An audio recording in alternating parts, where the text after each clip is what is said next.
the interview. Now you walk the interview. Now you walk, not the only one. God is. Okay, Cam's turn. Do you want to play a song for us, Cam? Play and sing a song, okay? How old are you? 7. Okay. Hey, 5MinChurch, I'm Pastor John. Welcome to Digging Deeper, book study Romans. It's my favorite book. Hopefully it's changing your life like it has mine. We're doing little short messages for attention deficit disorder people. We're also doing little life bits. You can jump in at any time. We're also looking at the bigger picture of Romans because it's an awesome book. So dive in. Today's life bit is suffering is part of life. We got to live with it. The little clip that I showed you was actually two of our sons that when they're growing up, they loved music. And Corbin was a guy jamming on the guitar, and he would sit and he just absolutely loved music. He wouldn't watch Sesame Street or Elmo or Blue's Clues or whatever was hot at the time.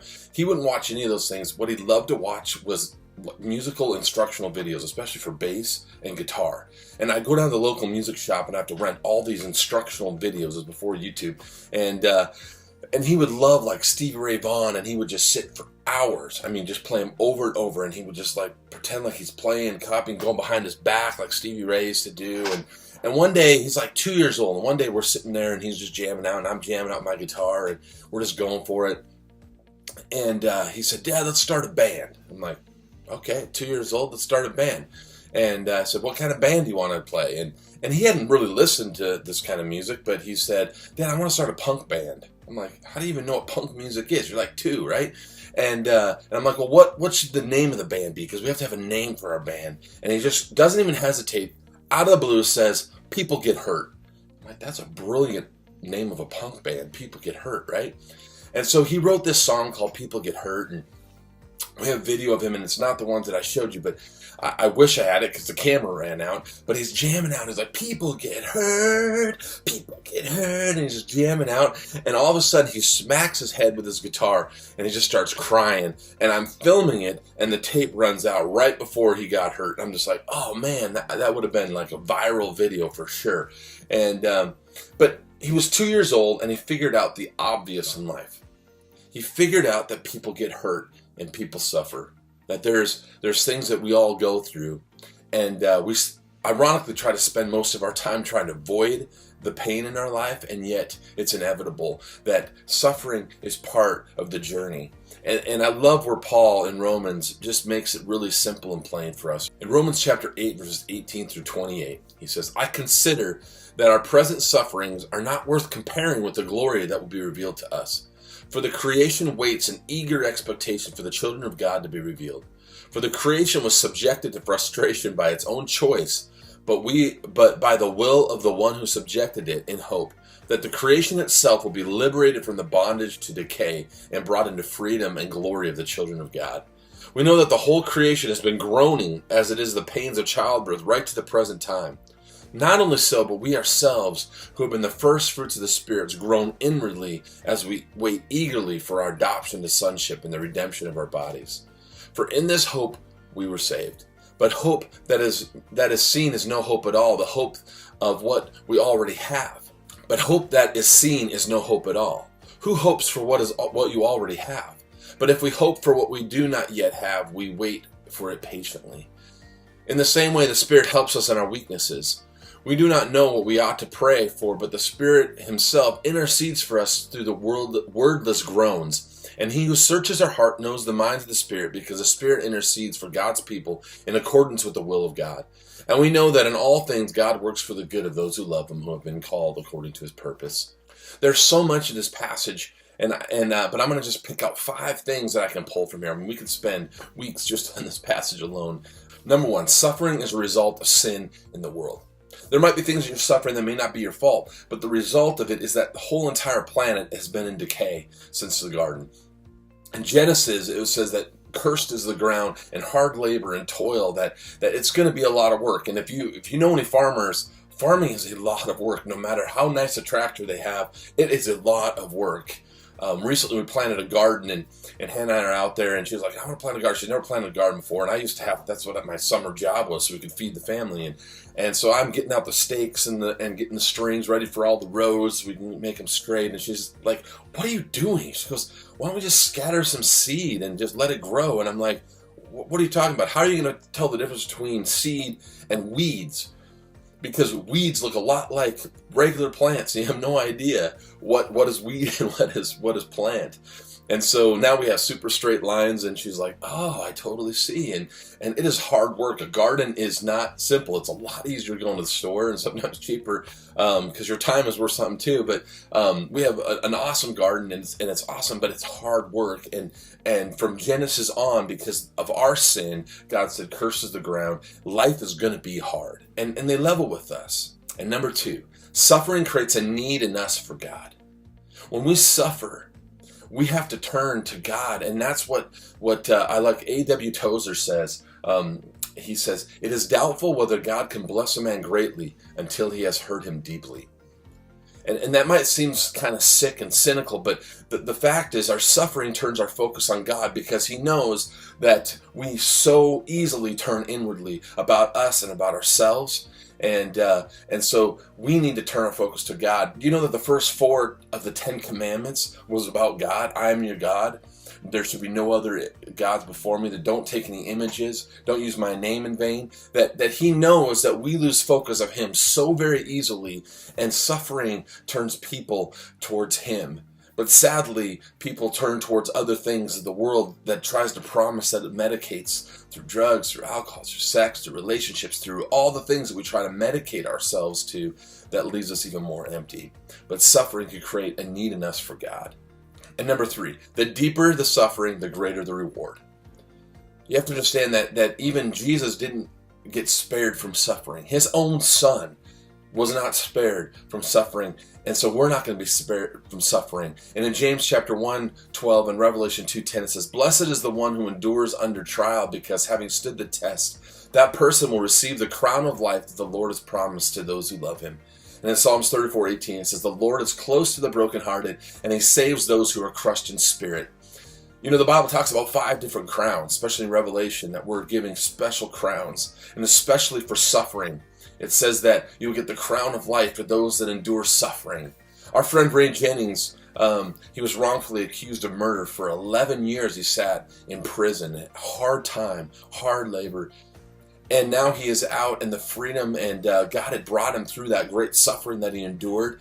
And it's unbelievable. He's like a little kid. The comparison is so much greater to the suffering that he endured. And so he's experiencing everything and just soaking it in.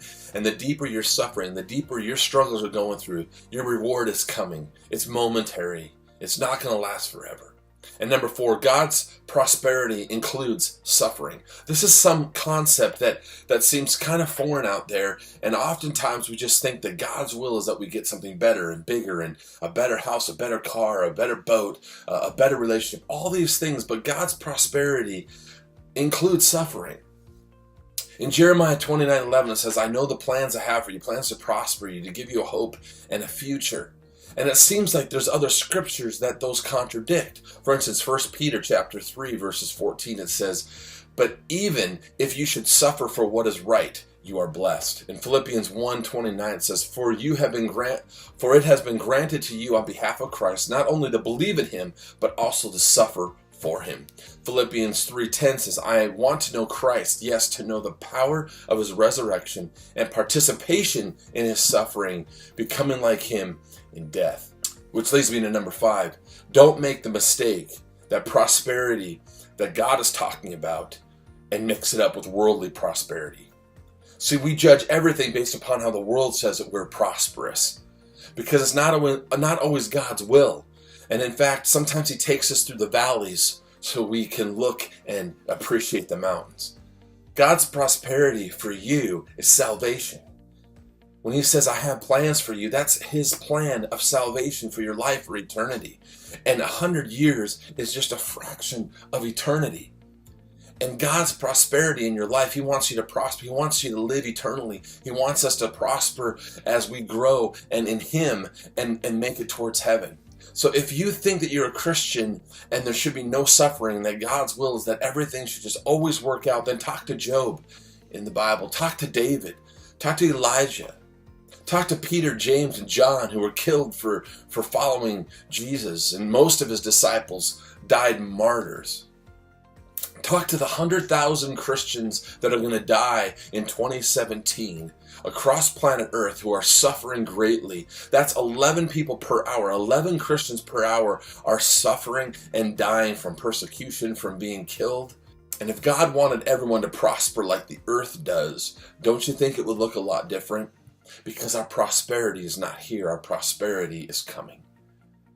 And his rewards are so much greater, as Paul says, that these present sufferings are nothing compared to what's coming.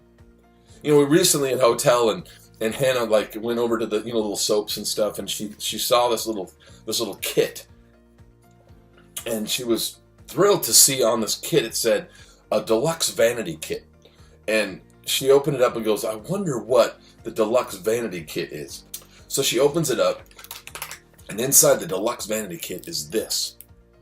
It's a squished cotton ball, a little teeny file that you couldn't even use, and 2 Q-tips. And I'm looking at this going, okay, did we really need to say it was a deluxe vanity kit? Oh, and it says do not insert cotton swabs in your ears. Q-tips are not supposed to use in your ears, and yet that's what they're made for, but they tell you not to use it for. I don't know what that is about. But however, I started to think about, if this is the deluxe kit, what does the regular kit look like? Like a half one of these, a half-used Q-tip, and a toenail? I don't know. I don't know what a regular kit would be, but a vanity kit. This is a deluxe vanity kit, and we call it deluxe. And so what Paul is saying, he's saying, listen, this is nothing. This is nothing. This is a joke. The life that we're living and what we're suffering, and what we think is prosperity, and even the people with the greatest amount of money and wealth and things and prosperity, we look at them and go, oh, they have it all together. It is nothing. It's a joke compared to God's deluxe vanity kit. I'm telling you, it's going to blow your mind. And number 6, this is what I love. It talks about the groans are good. Number 6, groans are good, and the Spirit speaks groan. That's what the Spirit speaks. That God's Spirit speaks on our behalf.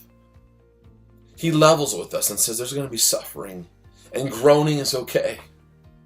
There are times in my life where I just laid in bed and just groaned. I didn't even know what to pray. I was so broken. I was so lost. I was so hurting. And maybe you're like that. Maybe you can't even get out of bed and you're watching this video, and it says that the Spirit intercedes on our behalf to the Father with groans that words can't describe. That there is language in groans that the Spirit of God knows and He understands.